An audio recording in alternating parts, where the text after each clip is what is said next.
It's now my honor to welcome Senator Tammy Duckworth from Illinois here today. Senator Duckworth serves as a shining example of the grassroots activism that ALPA hopes to inspire.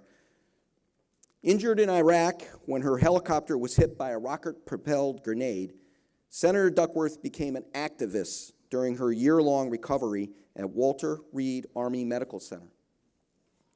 She championed better medical care for wounded veterans and their families and presented her impassioned views to Congress, testifying on 2 separate occasions. From there, she was appointed director of the Illinois Department of Veterans Affairs and then Assistant Secretary of the U.S. Department of Veterans Affairs. She was elected to the U.S. House in 2012 and to the Senate in 2016. Earlier this year, she became the first senator to give birth while holding office, followed shortly by being the first senator to successfully change the rules of the chamber to allow her newborn baby to join her on the Senate floor. Over her time in Congress, she has been a tireless advocate for ALPA's priorities. Senator Duckworth is leading the Promoting Women in Aviation Workforce Act and has supported our work to protect commercial aviation against undeclared hazardous materials. She has passionately spoken out on our air safety, out for air safety in our fight to ensure the current first officer qualification standards remain firmly in place. As a pilot herself, she truly understands the issues, saying last year, quote, "It isn't just a matter of training hours, it's a matter of life and death for every single pilot and airline passenger," end quote. Senator Duckworth also shares ALPA's strongly held view that all flight operations, but especially those that are unusual or non-normal, will have a safer outcome with 2 fully qualified, adequately trained, and well-rested pilots at the controls. Senator Duckworth, thank you for joining us here today. Welcome. Thanks so much for coming.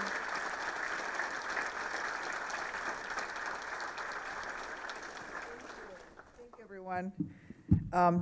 I'm sorry we had to adjust the time. I wasn't supposed to speak for another hour, but they scheduled 6 rounds of votes at 11. So I'll keep my remarks somewhat short so we can do question and answers as part of this. I just wanted to say how happy I am to be here. And I want to thank President Keynote for that introduction and for your service in the military. I want to thank all the pilots in the room and everyone who spends their days working to improve air safety. Your work is so important to me personally and to the flying public in general. Some of you might not know, but today is coincidentally the 107th anniversary of the day the first woman in the United States received her pilot's license. So unfortunately, she was killed less than a year later. But that happened to a lot of our early trailblazers. Her name was Harriet Quimby.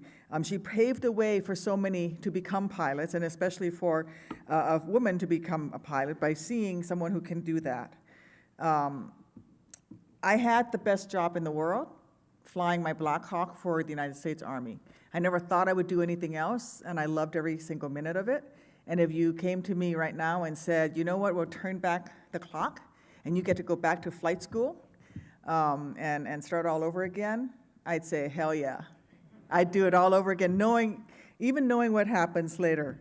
You know, in Iraq, I expected that I would either come home fine or be killed in my aircraft. It never occurred to me that I would actually survive an RPG attack, a direct hit on the chin bubble of my aircraft where I was on my side of the bird.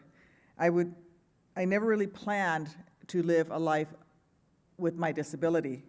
But what's really important in that whole process is that as I recovered and I had to face the fact I would never fly helicopters for the military again, I discovered that there was a path forward to start flying as a civilian.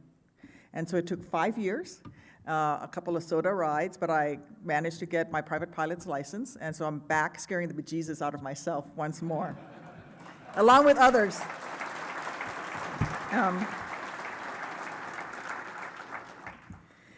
One of the things I was very proud of as a military aviator was the professionalism with which we were trained. The idea that we were professional pilots, that there were standards that we lived up to, that while there were $100 hamburger pilots out there, and that's great because I'm one of those pilots now, but that there was a level of professionalism to which professional pilots, and especially military pilots, adhered, and that kept the standards overall high for the entire aviation community, and that kept not just our passengers safe, but everyone who used the skies safe as well.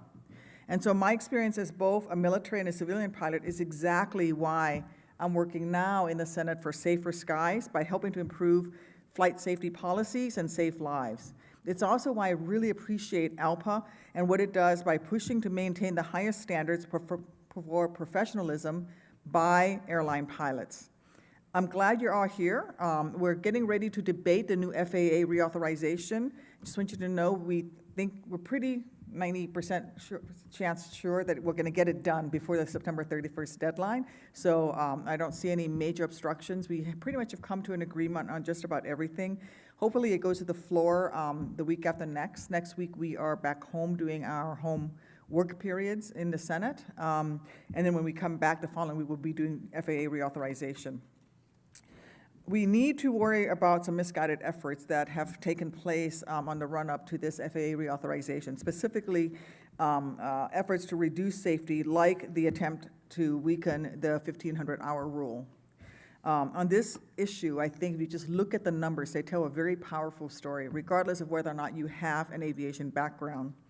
In the 2 decades before the implementation of the 1,500-hour rule, more than 1,100 passengers died in airline accidents.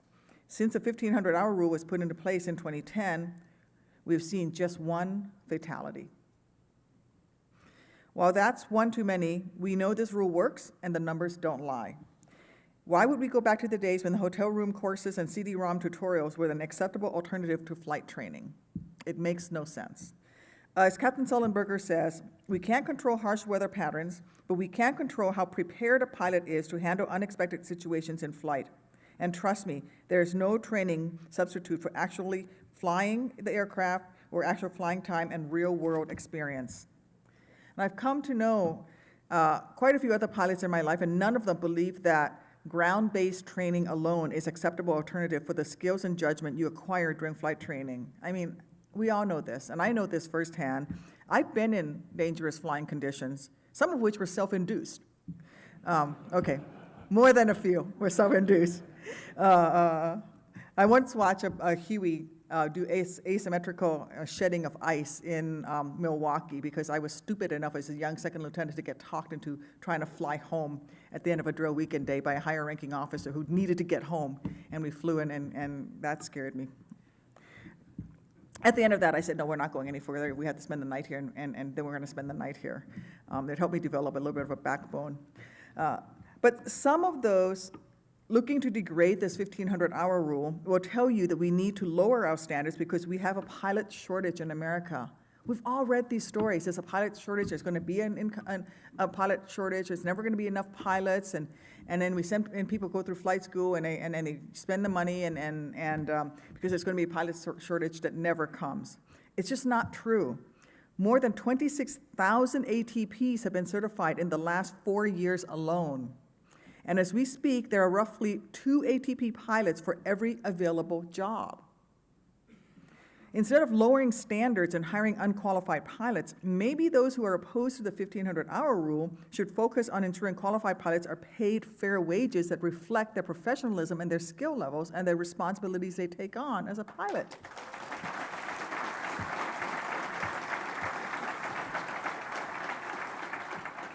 So I was very proud to lead the charge, and to really, a lot of it was educate my colleagues on what the issue was with the 1,500-hour rule and why learning about icing on a CD in a hotel ballroom was not adequate.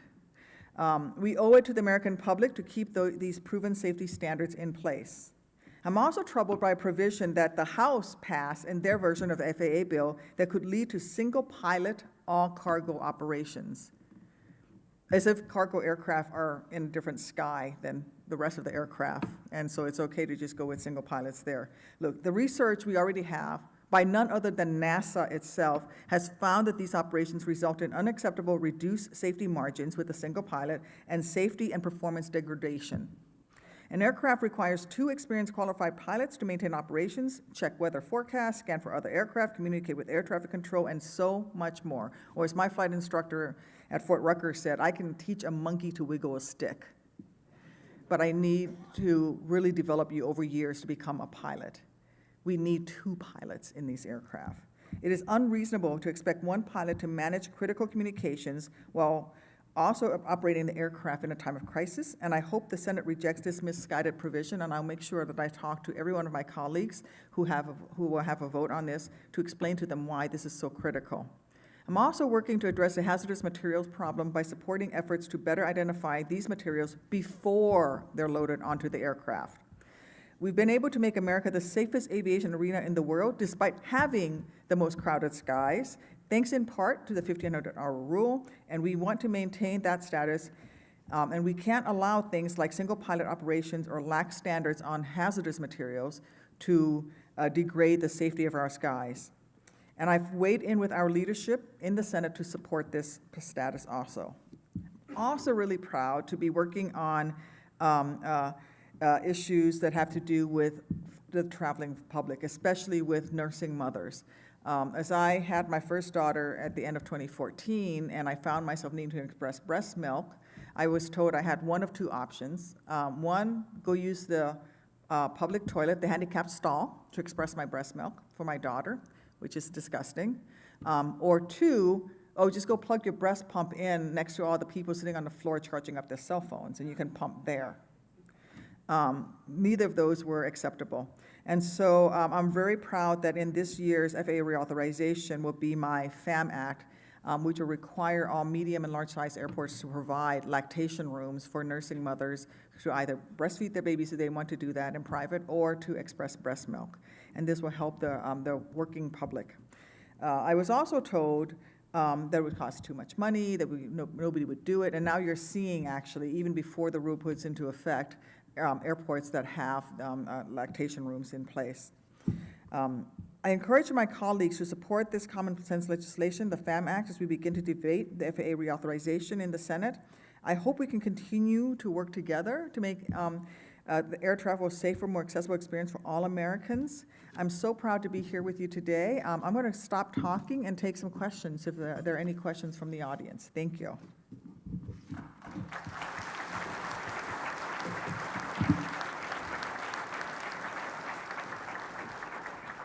So we do have a few minutes for questions. So just approach the mic, and if you identify yourself for the senator, what airline you're from, and she probably wants to know what aircraft you're flying too, because that's Yes. what I want to know too.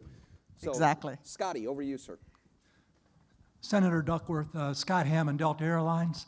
I'm retired Air Force. Got a couple thousand hours in high-performance jet fighters. The 3 most exciting flights that I've ever been on were all in the back of Black Hawk. You guys rock. Oh, I like that kind of question. Yeah. Thank you.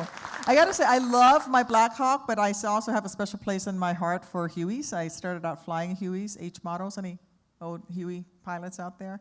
There's something to be said for the wop, wop, wop, isn't there? Yeah, Scotty's a 2-star general, retired 2-star general too, ma'am. Yes. Excellent. Thanks, Scotty. Other questions? Yes, sir. Good morning, ma'am. Jeff Mitchell with United Airlines. I fly the 777 out of Washington Dulles here. 2 questions. We see the current politics in Washington, D.C. is highly polarized, and a lot of things can't get done. But can you speak to the cooperation on both sides of the aisle with respect to the FAA reauthorization bill on the Senate side? So I have found that largely it has been very bipartisan. When it comes to things like FAA or the Farm Bill, must-pass legislation, I think people tend to come together. When FAA gets hung up, it usually gets hung up over one thing, and that's privatization of the airspace, and that's usually one person on the House side. On the Senate side, it is very much bipartisan, and I've always been able to go up to my colleagues and really talk to them about things. And unfortunately, the 1,500-hour rule was a real sustained push from the regionals and folks who want to keep paying pilots less money. And the pitch that they made to my colleagues on the other side of the aisle was that, well, you're going to lose service to rural areas or less populated areas if you don't do this. We're not going to we're going to stop flying to the small towns in your state. And really, I had to educate them that that's not going to be the case. And let's figure out a way to get to the solution. Is it maybe pilot tuition reimbursement for those pilots who are willing to fly those routes and that sort of thing? And so always, for example, Chairman Thune and I really disagree on this, but he was very, very generous in listening to me and letting me come up to him and bug him nonstop on the floor. And I think that we're going to be able to get this through without the 1,500-hour rule. So it's been pretty bipartisan and pretty cordial. The other question I have is deals more with our sister members here at the Airline Pilots Association. We've seen a participation rate or our female members for the past 30 years have pretty much remained consistent. It's single-digit percentages of female pilots in the airline profession. So my personal opinion is we're not doing all we can to attract these women. And I think one of the bottom lines is, my personal opinion is when our female pilots decide they want to have families, we basically tell them that's on your dime and your time. So personally, I'd like to see that change, and so we can attract more female pilots into our ranks and all the benefits that come from. And if you could keep that in mind as our union moves forward into the real part of the 21st century, that would be much appreciated. Thank you, and thank you for bringing that up. I couldn't agree with you more. I just had my second daughter in April of this year, and I turned 50 in March. Wow. I know. Modern science is pretty amazing. Yeah. No, the fact you're 50 is amazing. Yeah. And I had my first daughter when I was 46, and the reason it was 46 and 50 was because when I was going up the ranks in the Army, and I was trying to make it, I was a platoon leader, and then I wanted to become a company commander of a Black Hawk unit, and then I was working towards becoming the battalion commander. I felt that I couldn't take the time off to have babies. Number one, it was a 6-month grounding condition, so I didn't want to be grounded. And I was on that career track, and so I consciously chose to put off having children all throughout my 20s, and by the time I was in my early 30s and my husband and I started talking about it, Iraq happened. And then it was 10 years trying to get pregnant after that, and so next thing I know, I'm a 46 and then a 50-year-old new mom. Not a young mom, a new mom. But that's what happens to women in professional careers all across our country. It's not just aviation, but it's all across. And so you get put into this track where you have to choose. And in flying, it becomes very specific because you do have that grounding condition that happens. And so we have to do a better job. That's why I'm supporting a bill called the Family Act. And what it would do would be to give employers and employees a chance to put away about $1.50 a week to pay into an insurance program that at the end of whenever you need it, you can get 12 weeks paid leave for having a child or to take care of a family member. And that's one good first step. But as far as the aviation profession is concerned, we need to talk about what can we do to really promote a real support for female pilots so that they can remain on the career path and be on the Army path at the same time, that they're one and the same, and it's not an off-ramp. Right. Okay, no one's at the mics, but I have a question. So in the 2012 FAA reauthorization, there was a section referred to as Section 336, which essentially exempted the FAA from issuing any regulatory authority over a hobbyist drone operator, a U.S. drone operator. And we've come to learn over the years that that is by far the most prolific phase of drones, 750,000 per year since then, with the capability of flying in our airspace. They can fly right up to 6,000 feet near any airport and very often aren't restricted. We'd like to see that removed and this, some ability reinstituted for the FAA to regulate this. Do you have an opinion on where the Senate will go with any attempts to reinstitute some control over the hobbyist drone operators? So I am fully supportive of what you're saying. Mm-hmm. I think that there will be a huge push from industry and commercial interests to oppose this. And if you follow any of my questioning on drone operations in committee, you'll see that number one, I say drone operator, I don't say drone pilot, because to me, they're operators. If you want to be a pilot, then get your butt into the aircraft. Then you're a pilot.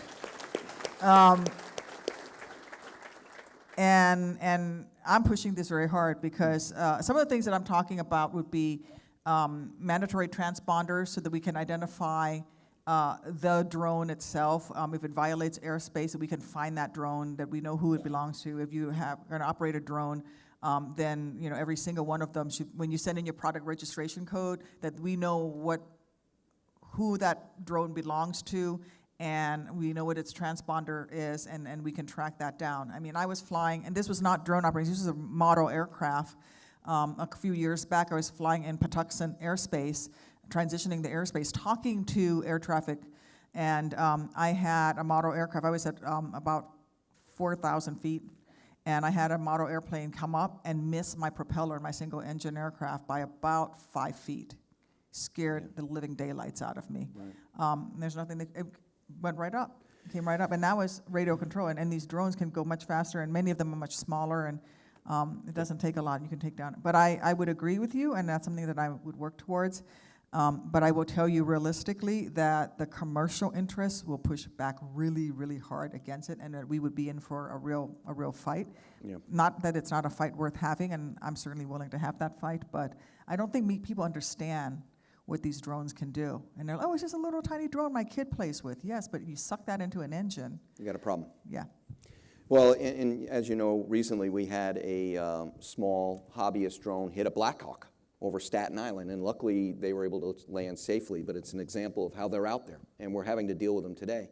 And I agree with your statement about remote ID or transponders on board, and we're working towards that on the Drone Advisory Committee. The challenge is, once they write the regulations, it will not apply to hobbyists because Congress has restricted it from applying to hobbyists. You can't force the hobbyist to put the transponder on. We've got to change that. We've got to change that. Right. I mean, exactly. And my support would be to make it be on the manufacturer's end, that it's on there automatically. Yes, it's not a decision made by the consumer, that it's already on there. And if you're sending your product registration card because you want the warranty, and you want to be sent updates and gee-whiz gadgets for it, yeah, you have to register it. Yeah. Thank you. I think we have time for one more. Yes, sir. Hi, Senator. Thank you. Duffy Cooper. I'm Delta Airlines, fly the narrow-body Airbus series. I'm just wondering, after the last election, I thought no matter who got elected, we were going to see some infrastructure spending. And just wondering, where's the momentum? Where do you see aviation infrastructure spending?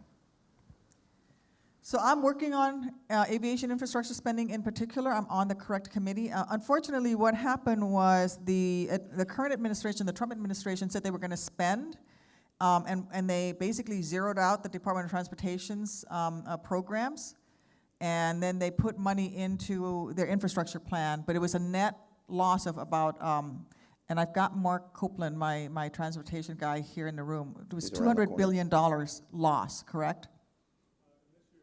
Yeah, it was so essentially the administration that says they're going to expand infrastructure. They did a little bit of a show game. And they said, well, we're going to take it all out of the transportation budget, but we're going to put it in our infrastructure plan. And look, we have this huge increase in infrastructure. But when you looked at it, it was a net loss of $200 billion. So it's a cut. What I'm working on with Transportation for Airports is a grant program called TIFIA that would actually allow the use of dollars that generally only go to roads and toll roads and that type of municipality work to be applied towards airports, so that municipalities can work on airport infrastructure using those same grant dollars. It was never a source of funding that could be used before. There's bipartisan support for infrastructure.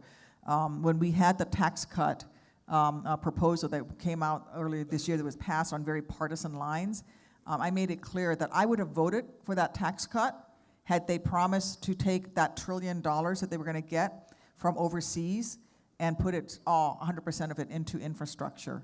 And so what happens was there's over $1 trillion in U.S. profits sitting in overseas bank accounts that corporations don't want to bring back to the U.S. because they don't want to pay 35% interest on those dollars. And I said, look, the administration proposed 24% so going from 35 to 24% tax rate. I said, I would vote for a 15% tax rate if you would earmark that entire $1 trillion that's coming back right into infrastructure.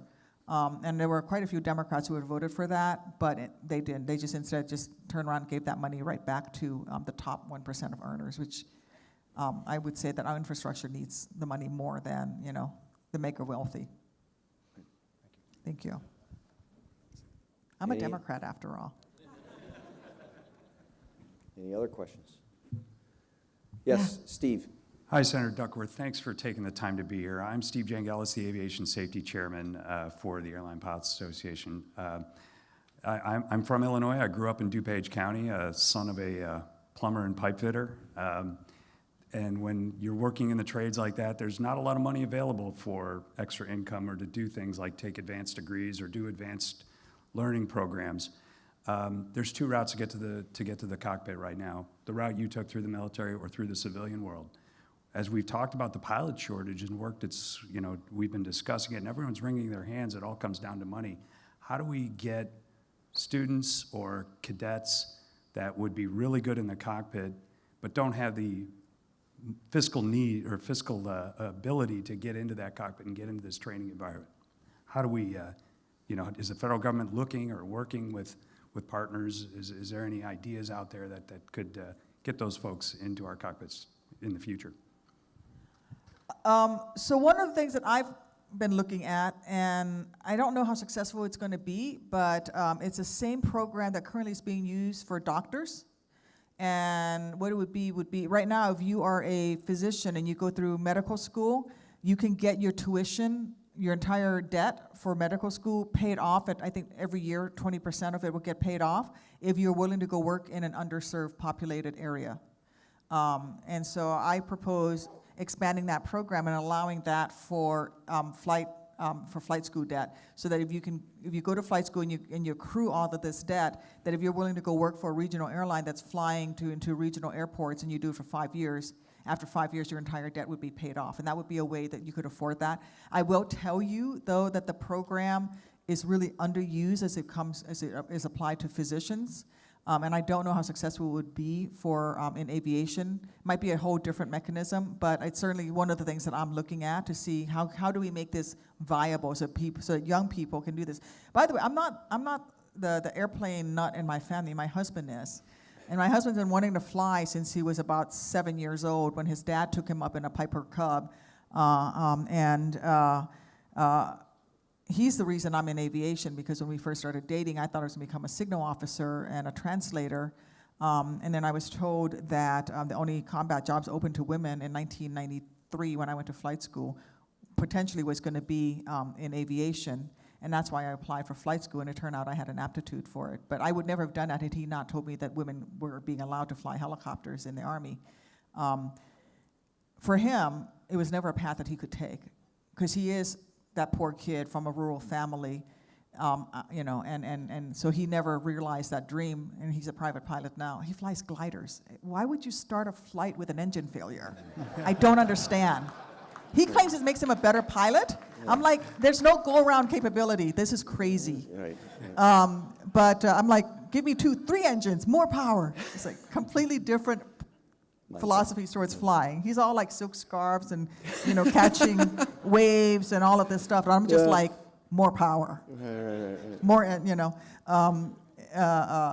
but yeah, so he never realized that goal, and he would have been perfect at it. So one of the things is that's what I'm looking at. I'm really open to, if Alpa wants to think about some other ways. We do have some ideas. I'm happy to work with you on it. We'll get to your office, ma'am, because we do have some ideas about the forbearance provisions on some of our student loans that would enable them to go to flight school and delay repayment until they're actually earning a little more money in the industry. What, they can't do it based on 18 grand a year? No, that 18 grand's a real tight one when you have a family and you're commuting across the country to do the flight. So, hey. That's that glamour in aviation that they talk about. I think we've got to get you back to the Senate for a vote. So thanks to you and your staff for helping coordinate, and it's great to have you here with us. Thank you, everyone. Thank you.